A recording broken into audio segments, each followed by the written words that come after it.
because I don't want you all to feel like you got to go back and quote any of this. So I'll get a little bit. I'm going to try really hard to keep it surface. So basically, glycolic acids, which is the main ingredient in the glycolic peel or the exfoliating peel. Glycolic, what it does is it's basically a sugar acid, and what it does is it helps to dissolve that outer stratum corneum.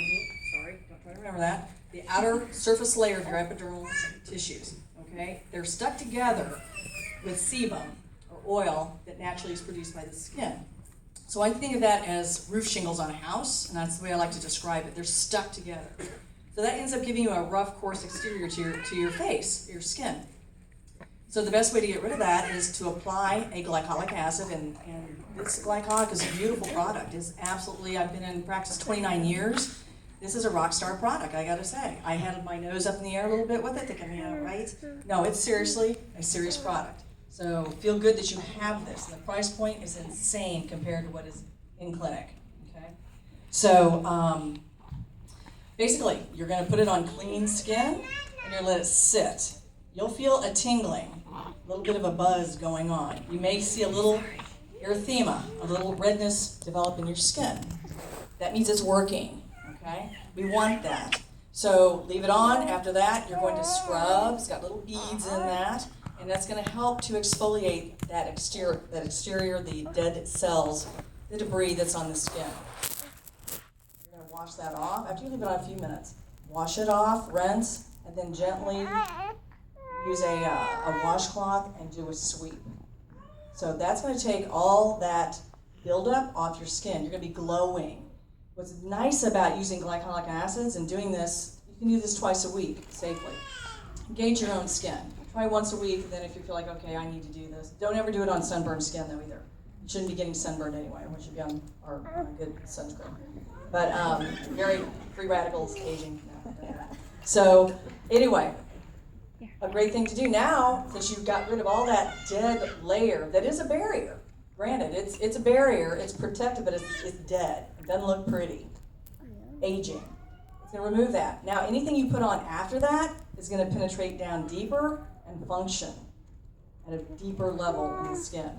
That's where you want it, preferably in cellular levels. So this gives you a chance to get down into those lower levels with whatever you follow it with. If you choose to use a facial, beautiful. It's an awesome product. I'll talk about that in a minute. But if you have other products that you're using, anything you do is going to function better for you now.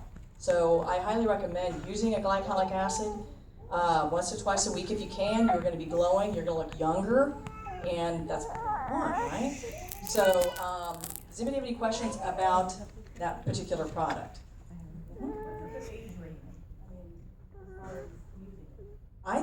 Really anybody, I wouldn't put it on a child, but maybe a teen and up would be safe, depending on their skin, especially if this is not an acne product, to fight acne, but anytime you get that outer stratum corneum, that dead debris off, the oils come through the skin and it helps with breakouts. Right, it doesn't clog your skin. So I have no problem putting it on my sons, none whatsoever, 17, 19. So, right, I would put it on a little kid though. Yes? When you're applying it, how vigorous should you be? Because it has the little beads in it, so are we supposed to be putting it on gently? I scrub the heck out of my face. Go for it. Go for it. Go for it? Go for it. I mean, don't abrade yourself. I don't think you can. These beads are not sharp little edges. Some glycolics are pretty sharp and edgy. If you've ever tried some of those scrubs, you feel like a walnut scrub. I mean, you feel like taking it all off down to the bone. But this product's not going to do that. Of course, go to your comfort zone. Comfort. Let that be your guide. I just want to make sure, you said to put it on, and then you said afterwards to scrub it. Are you putting it on just around and leaving it, and then scrubbing it afterwards? I would give it a chance, yes, to get in there and start breaking down. Okay. The dead, you've got a barrier. Give it a chance. Right. If you let it sit, think of it, all right, let's take this analogy. Think of it as varnish remover on a table. And you want to get that varnish off the table. Let it sit for a minute before you start scraping. True? Okay. So,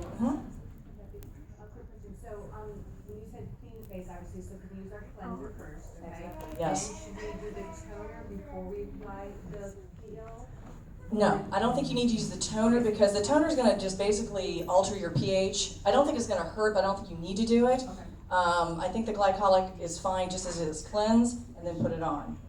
The toner is designed to bring your pH back to normal. We're not really concerned about that at this point. These are very smart questions. I would just like to add that. That's just my professional opinion. I don't put my toner on after that. Go ahead. You said, Brenda speaks that it's working. Is that while it's on or after You're- you've washed it off? You're gonna feel it. You know it. It's like, okay, I'm ready to get this off. Okay? It's breaking down the junk. All right? You're gonna probably feel a mild glow. Now, some skins are a little more sensitive than others. So y'all need to monitor that.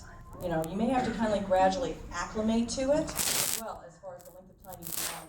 I've left it on until the point I didn't feel it. I probably left it on for an hour because I wanted to know. I want to know.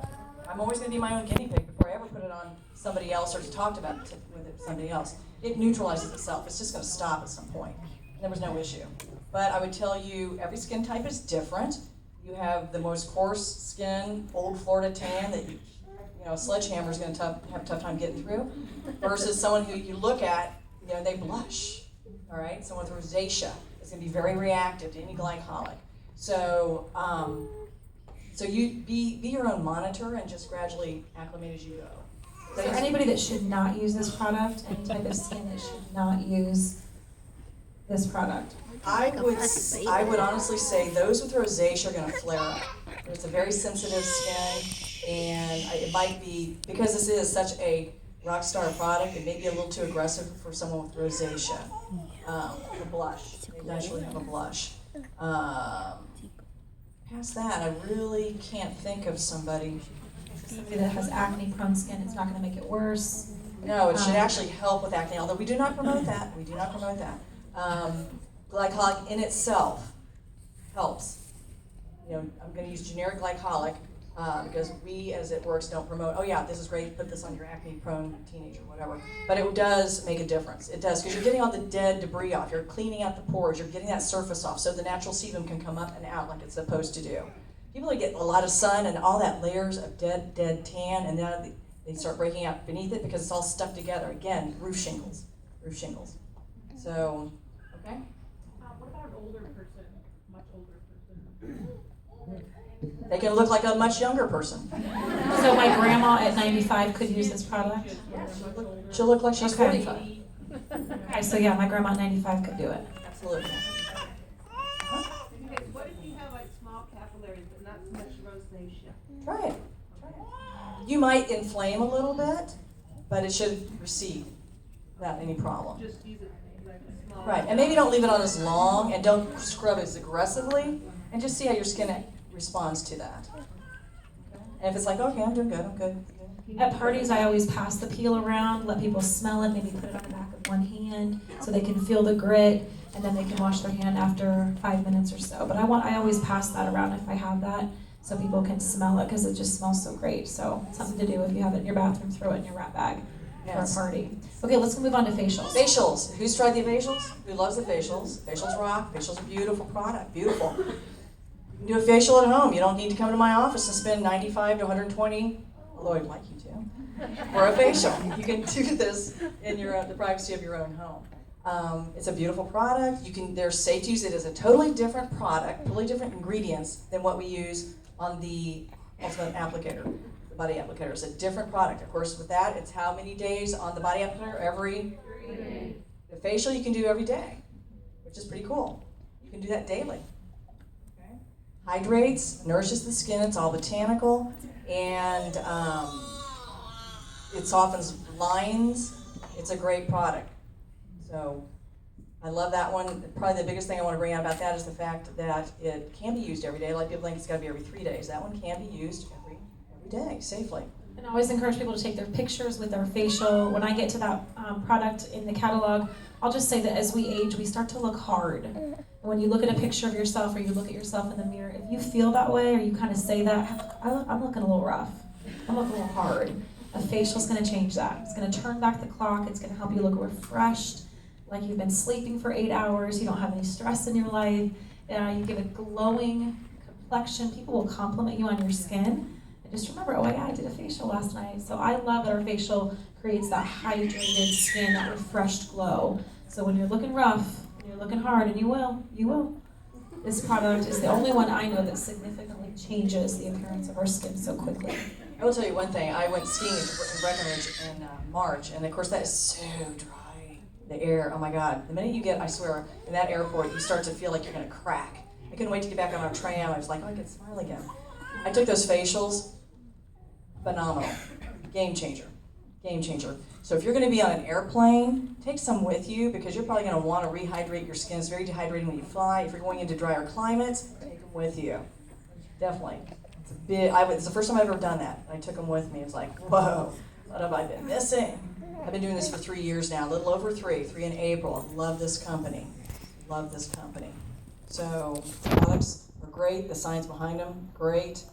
Kathy, how do you bring up the product when you're in your business? So anyone that has a business currently, or you're going to talk to a salon owner, how do you bring it up? Let's say you're working on someone, you're doing a laser treatment on someone, and you want to talk to them about the wraps. What's your lead in to get that conversation going? Would you say? Just bring it. Just bring it. And say you're going to wrap. We're going to do. Excuse me. We're going to do a laser on you. We're going to do bikini underarms. You know, if you want to throw a wrap on and get tight and tone and firm while we're doing this, and there's, come off the table with hair free and tight and tone and firm. It's like, and it's only going to be, and I do charge $30 for that in my office. So a lot of people charge $25. I charge $30. Is what it is. And it takes 3 minutes to put it on them, take the 4 pictures, put it on them, throw them on my table. We do laser. We have fun. We've got music going. When I take it off of them, they are feeling great. Also, what's very good about that is the wrap is very cooling, isn't it? It's a bit of a distraction from what I'm doing, which is hot and fiery. So you get this cool effect, you get this hot effect. They're all confused, got the music going. It's a party. It's a party on the table. It works. It does. Oh, it works. So I just ask them. I just point blank, hey, we're going to do this. You want to do that? I think that's the hardest thing for business owners to wrap their head around is they have to bring it up. And Kathy wasn't afraid to do that. And so many are. They just don't want to talk about it. They're too busy or they think they're too busy. And so if they're not mentioning it, nothing's going to happen for them.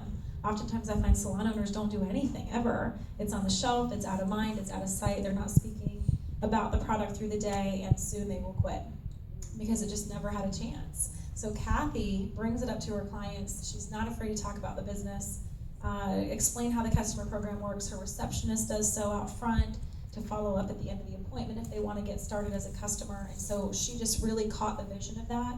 And just please understand, a lot of business owners won't. It's just kind of the way that they're made, right? If I may take just a brief moment, cut me off when you need to. If you are approaching a salon owner, a spa owner, chiropractor, whoever, whatever, go in with the focus of add-on service, what they're doing. For me, I've got a captive audience. They're not going anywhere for a while. And most of the times they're here for an hour, which is how much time do we need on that wrap on? 45 minutes. So they might as well be getting skinny while they're talking to me, even if it's a consult. I'm going to throw it out there. I have pictures. I've got things out there to entreat them. I have stand-ups saying, hey, you want to try this? We've got displays in the bathroom. Everyone goes to the bathroom. They walk in, they go to the bathroom. I'm going to catch them right before they get to the toilet. It's sitting right there. So I'm going to grab every opportunity to get their attention to they've got an option, something else they can be doing while they're here that they probably were not aware that we even offered. And then, I'll just bring it up. They're here, and once I get established what we're going to do, hey, you want to do this? So when you're talking to any professional place like what I've got going, you want to talk money to us. We want add-on service. We want a retail item. So this is a great add-on, and some people will walk in. I have 2 tomorrow. Walk in the door just for a skinny wrap. They have no clue that we do Botox and everything else. But guess what? They're going to find out about that because I'm using it for cross-marketing. They're coming in for the skinny wraps. They're going to find out about everything else I do. I already got the skinny wrap on, and they're coming for that. So I'm going to cross-market. I'm going the other direction. Use that. I'm going to take them in, and then they're going to find out while I'm wrapping them, talking all about that. And then in the meantime, this is the other things we do. I could also offer them at the time, once I get done with them, while you're doing this, would you like to do a facial? We have a mini summer facial going on. It only takes 30 minutes. We've already talked 30. then we'll take your wrap off. I'm gonna cross-market, upsell, retail. Do you find though, as a retailer, that it's been difficult for you at all to turn them into a loyal customer? Or do you Not at have- all. Do you have the tools that then you turn them into the loyal if they wanna do more? So if someone's coming into me, Yes? they're walking out a distributor or loyal, very much, Okay. very much. One of the new presidential on our team, April, we did a webinar together a few months ago, and I really learned from her that night. She said she was making it an experience, Darlene, so she was putting the wrap on him and just letting him smell it and just, this is so great, I can't wait to do your follow-ups in 3 days. She changed it, and instead of doing that, she said, when this comes to you in 3 days, because I'm going to help you put on your first one, but when you order, this is going to be delivered to your house, so I want you to know how to do this. And she was teaching them instead. She wasn't making it an experience anymore. She was teaching them how to do this at home. And then she would talk about the customer program. And then she took it a step further and she said, I would love to go into business with you. I'd love for you to partner with me. And when you're just a likable person, and April was, and Kathy is, and they presented that to me, I'd love to work with you. If you're interested in any extra income, I'm always looking for new distributors on my team. It'd be an honor to work with you. And she would go that one step further and mention the business. And she said, I found most people were signing up either as a customer, and then they started mainly signing up as distributors. So she started out as the experience of it all. $30, let me wrap you, you'll love it. To let me teach you how to do this on your own, because I don't want you to be dependent and come back in here and retail this with me anymore. I want you to be a customer. And then the distributorship. So she's now presidential diamond out of Lakeland, and she was a hairstylist. That's how she began. She focused just on hair, skin, and nails when she began. So I thought that was really cool. Just a lot of stylists and salon owners will make it an experience, an add-on service, but they're not teaching them how to do it when they get the box themselves at home. Does that make sense? Makes a lot of They're kind of like, you need to come in 3 days, let's do another one, and they're making that experience continue versus kind of cutting off those strings and letting them be an independent customer. And something I do, Christy, as well, is I started doing this. They're coming in, for instance, I have 2 coming in tomorrow, and that whole 30-minute session with me is going to be an hour, and I'm going to teach them exactly what to do. I want them to know, so when they go home, then they will be able to do this. And so actually, when I am, take their picture, they understand that, and I ask them, I do the side-by-side pictures, and I send it to them, so they have my phone number. I want them in the morning. And they wake up, go to the bathroom, send me your picture back. I'm going to do a side-by-side back so you can see your progress in just this very short amount of time. Then I want it again in 3 days. Again, relationship. I want to build that, continue that. I don't just want to throw a wrap on them and never see them again, which is probably why I have a pretty good closing on that. Now, let's say, well, what about my arms? You know what? When your wraps come in, I want you to come back to me. I will not charge you whatsoever. I want you to come back for another hour. I'm going to wrap your arms, show you how to do it. Also, when I'm wrapping them, I'll put it on them, and I will take one sweep around. I'll say, here's the roll, do it. I make them wrap themselves. I want them to know they can do it. I say, see how easy that is? You can do that. Versus me doing everything, they're thinking, oh my God, I can't do this because she did it on me and I can't do it. What if we were doing that at parties? What if we were teaching people, instead of making an experience at a wrap party, teaching them how to do it in the same manner? Having them put the saran wrap all the way around. Now when you order, this is going to come to your house. This is how you're going to do it in 3 days. You're going to have clean skin. You're going to have taken your picture, put the wrap on. Here's the saran wrap. Let's go around a couple times, pull it nice and tight. I want you to be so comfortable so that when you do this at home next week, you're good to go.